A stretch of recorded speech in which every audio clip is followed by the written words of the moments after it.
Today we're going to read one of my favorite books from when I was little called Miss Nelson is Missing, written and illustrated by Harry Allard and James Marshall.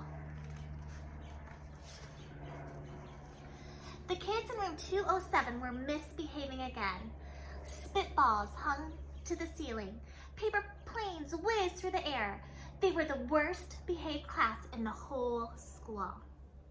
Look at poor Mrs. Nelson. How do you think she feels as a teacher? Maybe a little frustrated, disappointed, sad. "Now settle down," said Miss Nelson in her sweet voice. But the class would not settle down. They whispered and giggled.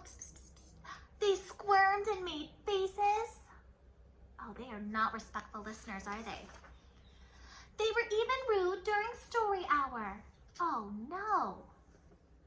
And they always refused to do their lessons. Guys, they wouldn't even do their work. Can you believe it? "Something will have to be done," said Miss Nelson. Let's make a prediction. Let's make our best guess. What do you think Miss Nelson is going to do with this class of misbehaving kids? What do you think?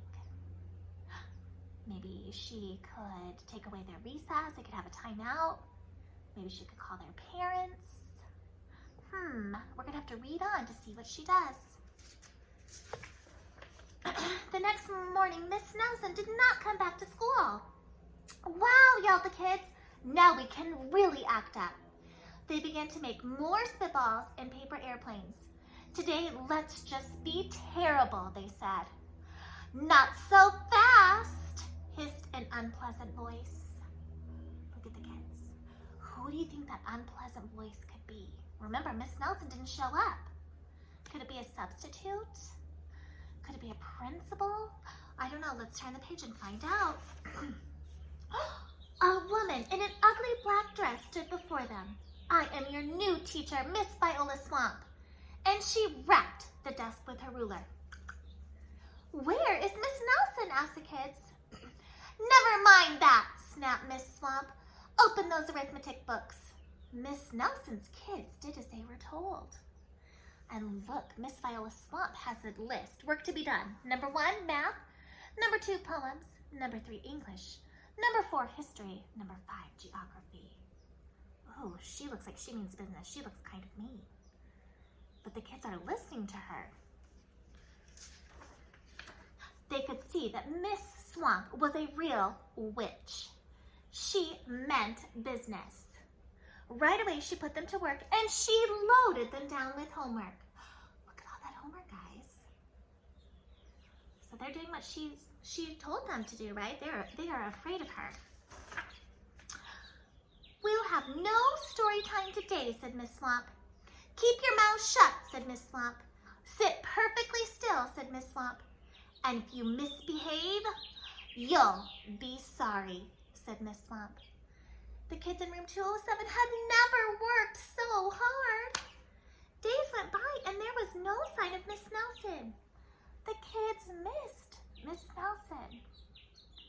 Why do you think the kids would miss Miss Nelson so much? Right? She was kind. She read to them. She spoke kindly to them in a respectful tone. You could tell that she loved them. Kind of the opposite of Miss Swamp, right? "Maybe we should try to find her," they said. Some of them went to the police, and it says police station. Detective McSmog was assigned to the case. He listened to their story. He scratched his chin. He said, "I think Miss Nelson is missing." Detective McSmog would not be much help. I mean, obviously the kids knew that she was missing, right? And that's the whole title of the story, Miss Nelson is Missing. Other kids went to Miss Nelson's house. The shades were tightly drawn. That means the window coverings were closed. Couldn't see inside. And no one answered the door. In fact, the only person they did see was the wicked Miss Viola Swamp coming up the street. "If she sees us, she'll give us more homework." They got in time. They got away just in time.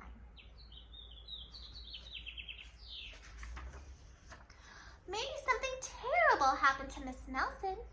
Maybe she was gobbled up by a shark, said one of the kids. But that didn't seem likely. Right? That's not Miss Nelson. No. Maybe Miss Nelson went to Mars, said another kid. But that didn't seem likely either. Right? Teachers just don't fly off in spaceships to other planets. That's so silly. I know, exclaimed one know-it-all. Maybe Miss Nelson's car was carried off by a swarm of angry butterflies. But that was the least likely of all. That just sounds really ridiculous, right?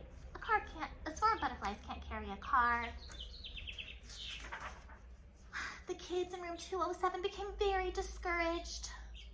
It seemed that Miss Nelson was never coming back, and they would be stuck with Miss Viola Swamp forever. They heard footsteps in the hall. Here comes a witch, they whispered. Hello, children, said someone in a sweet voice. Oh, we know the Miss Viola Swamp doesn't have a sweet voice, so who do you think it might be? Do you think it could be Miss Nelson? It was Miss Nelson! Did you miss me, she asked. We certainly did, cried all the kids. Where were you? That's my little secret, said Miss Nelson. How about a story hour?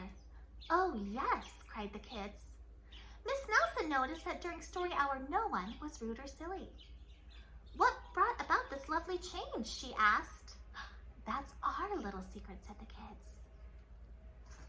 So Miss Nelson didn't know about Miss Viola Swamp. Back home, Miss Nelson took off her coat and hung it in the closet right next to an ugly black dress. Oh my goodness, who wears an ugly black dress? Miss Viola Swamp.